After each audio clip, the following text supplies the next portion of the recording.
Um país de dimensões continentais, rico em recursos naturais, formado por populações originárias de 3 continentes, moldado pelo colonialismo e pela escravidão. Soa familiar? Pois é. Todas essas características descrevem o Brasil, mas não só ele. Se a gente parar para refletir, vai ver que todas elas também valem para os Estados Unidos. No papel, Brasil e Estados Unidos são marcados por semelhanças e, no entanto, tomaram caminhos completamente diferentes. Por quê? Essa questão virou tema de um curso inteiro na Universidade de Chicago, nos Estados Unidos.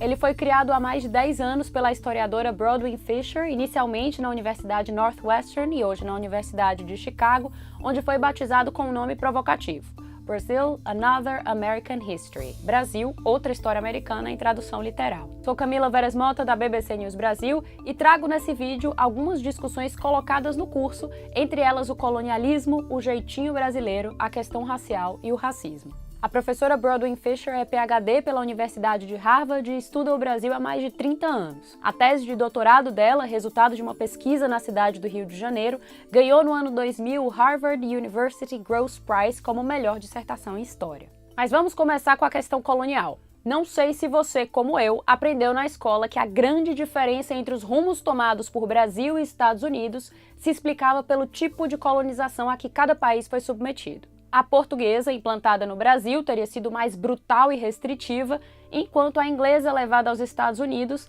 teria dado aos americanos o maior grau de liberdade usado para desenvolver instituições e uma democracia mais sólidas. Uma divergência que teria selado o destino dos dois países. Mas não é assim que a historiadora enxerga. There's a term that I've been using a lot this year because I find it so useful, even though it's a little bit of jargon, but this idea of something that's hyper-real, meaning that it's an idea of something that actually never existed anywhere, but we have the idea that that's the essence of the concept, right? And I think in Brazil, one of the things that you really come across, even among people that are pretty well educated, is this hyper-real idea of what the United States is, right? And so that it's this notion that actually historians within the United States no longer think of their history that way. Guarda esse conceito das ideias hiperreais porque ele vai aparecer aqui outras vezes. Bom, mas o que explica então diferenças tão profundas?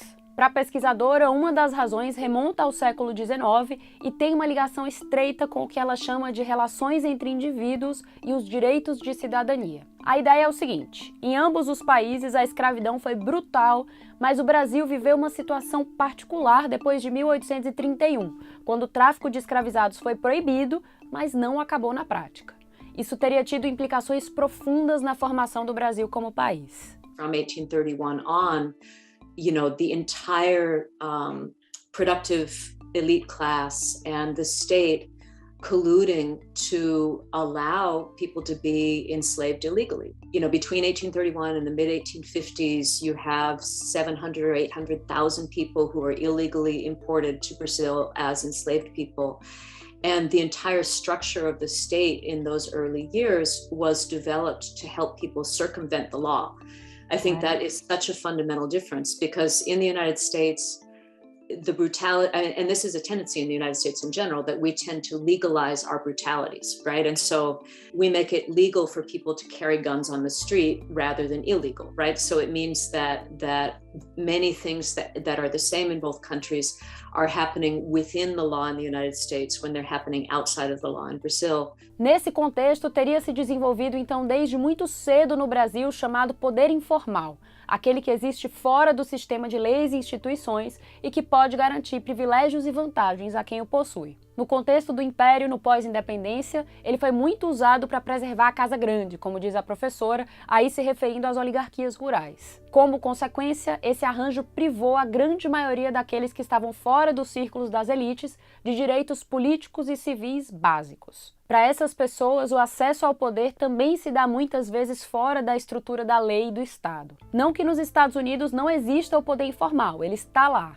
A questão é que no Brasil ele sempre teve um peso maior. E o jeitinho brasileiro aparece justamente nesse contexto, uma ferramenta em um país em que as leis e as instituições muitas vezes se curvam diante do poder informal. Mas aqui há outro ponto interessante. A professora Fisher considera o jeitinho outra ideia hiperreal, uma espécie de exagero, na medida em que está longe de ser uma exclusividade do Brasil. That's another of these hyper-real ideas, right? So if I have a Brazilian student in my class, they'll always bring up the jeitinho and they'll say, oh, you know, we're so different than the United States. We try to... But then what I try to do is start bringing up a series of ways that in the United States people use the jeitinho, right? And Right. we don't call it the jeitinho, but the idea that you try to get around rules that don't favor you is universal, right? And so the difference is really much more one of self-perception than it is Right. necessarily of whether that thing exists. But then also, I mean, the jeitinho is a tool in that world of informal power. That in Brazil, that sphere is larger than it is in the United States, then the jeitinho is going to matter more in Brazil than it does here. Essa questão da autopercepção também é interessante. A historiadora pontua que muitas vezes a autopercepção também contribui para dar forma a um país. Quase aquela questão do ovo e da galinha. Se você é brasileiro, a ideia de que o jeitinho está no centro do seu mundo o legitima e o transforma em algo que as pessoas estão dispostas a fazer com maior frequência. No caso dos Estados Unidos, a ideia hiperreal que os americanos têm de si mesmos estaria relacionada à lei e à ordem, que é um povo que segue regras. Mas a história recente americana traz cada vez mais evidências que mostram que a realidade não é exatamente essa, pelo menos não mais. Bom, a última parte do vídeo vai tratar sobre uma das diferenças mais complexas entre Brasil e Estados Unidos, que está no campo das relações raciais. Apesar de ambos os países terem instituído sistemas brutais de escravidão, o Brasil passou por um processo intenso de miscigenação entre brancos, negros e indígenas, que não se viu na mesma medida nos Estados Unidos. Um dos fatores que ajudam a explicar os contrastes, na visão da historiadora, é a própria demografia. O Brasil recebeu um volume muito maior de africanos escravizados, aproximadamente 5 milhões, ante cerca de 250 mil nos Estados Unidos. Isso foi determinante para que o Brasil se tornasse um país de maioria negra, que hoje corresponde a cerca de 50% da população, conforme os dados do IBGE, que englobam aí aqueles que se autodeclaram pretos e pardos. Nos Estados Unidos, ainda que haja regiões no sul em que a população negra seja predominante, no país como um todo ela é minoria, algo entre 12 e 13% do total atualmente. Assim, com uma proporção elevada de pessoas escravizadas, os mecanismos de controle social colocados em prática no Brasil para manter o sistema escravista vivo durante 3 séculos foram diferentes. Ainda que fosse brutal e violento, ele incorporou, por exemplo, o instrumento das alforrias. Menos recorrentes nos Estados Unidos, aqui elas foram mais largamente utilizadas, concedidas não apenas pelos senhores de escravos, mas compradas pelos próprios escravizados por organizações abolicionistas e de caridade. Outra diferença importante que teria reflexos profundos na formação das relações raciais no Brasil foi a relativa mobilidade que corria em paralelo à lógica de violência e sujeição que marcou o regime escravista. The idea that an enslaved person could have a certain kind of mobility even within slavery. So you could start as, cutting cane, and you or your child could actually end up a household slave. The famous Debray paintings where you see sort of the hierarchy of the household.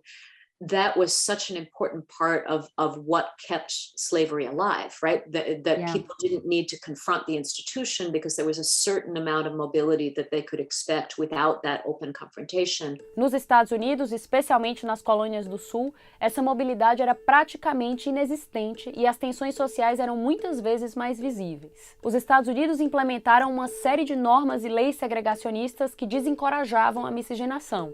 O casamento interracial, por exemplo, foi proibido em diversas partes do país até 1967, quando uma lei do estado da Virgínia foi derrubada na Suprema Corte. Outro exemplo prático foi a chamada One Drop Rule, ou regra de uma gota em tradução literal, adotada em vários estados. Independentemente do fenótipo, um indivíduo com qualquer antepassado de origem africana era classificado como negro, com todas as implicações legais que isso acarretava no país. Nenhum outro grupo étnico era identificado dessa forma. Já no Brasil, a miscigenação muitas vezes foi vista como instrumento de mobilidade social, e nesse sentido é fundamental para entender a forma particular de racismo que se desenvolveu aqui e que se manifesta muitas vezes de forma velada.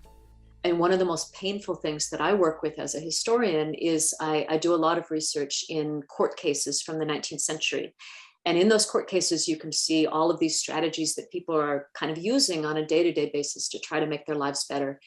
And one of the things that you see is people trying to lighten the skin of their children. They want their kids to be called, a criança parda, or they even want them to be declared white on a birth certificate. There is this kind of internalized racism, but what that is kind of the same thing as the mobility within slavery, right? Because it's a way that somebody can actually change their race without having to confront the system of racism. Essas dinâmicas completamente diferentes do racismo institucionalizado que se vê em países como Estados Unidos e África do Sul culminam na democracia racial, a ideia equivocada de que não havia discriminação racial no Brasil, disseminada por teóricos como o sociólogo Gilberto Freire, autor de Casa Grande Senzala, obra que reforça essa visão. A historiadora comenta que a ilusão da democracia racial aparece inclusive na imprensa negra americana, em artigos de jornais como o Chicago Defender, que ela apresenta aos alunos durante o curso. Jornalistas e sociólogos como W.E.B. Du Bois, ativista americano pelos direitos civis, vieram ao Brasil no início do século XX, depois da visita do presidente americano Theodore Roosevelt, e chegaram a escrever que o país seria um exemplo a ser seguido no contexto das relações raciais. You have people from the United States, Black people from the United States, saying, isn't it amazing? I go and I see Black doctors and I see Black statesmen. Machado de Assis is the greatest novelist. They're sort of saying all these things. What they don't realize is that those people were not necessarily being perceived as Black. Isso ainda antes da ideia da democracia racial emergir como conceito nos anos 40, o que dá uma noção de como essa questão é complexa. O conceito de democracia racial só viria a ser desmistificado décadas depois por intelectuais brasileiros como Abdias do Nascimento, que também faz parte da bibliografia do curso de Fischer. De volta à questão do poder informal, aquela sobre a qual eu comentei lá no começo e que está relacionada ao tal do jeitinho brasileiro, a historiadora argumenta que ele é também chave para entender o racismo no Brasil e é um dos instrumentos usados até hoje para reforçá-lo. When you start looking at things like the degree to which racism is reinforced through informal means versus the way that racism is reinforced through formal means like imprisonment, then you see that, in Brazil, those informal means are really the key to understanding why racism persists generation after generation after generation. Whereas in the United States, it has a little bit more to do with institutions being overtly and clearly racist in their practice. And so it's interesting to sort of make that comparison, because at the end of the day, in Brazil, if you're Black and if you're poor, you're not likely to have access to rights. You're not likely to have access to education. Same in the United States. So there's this fundamental similarity in racial outcomes, and yet the paths to get there are so different, right? And to try to understand that, I think, benefits both countries. Eu fico por aqui, muito obrigada e até a próxima!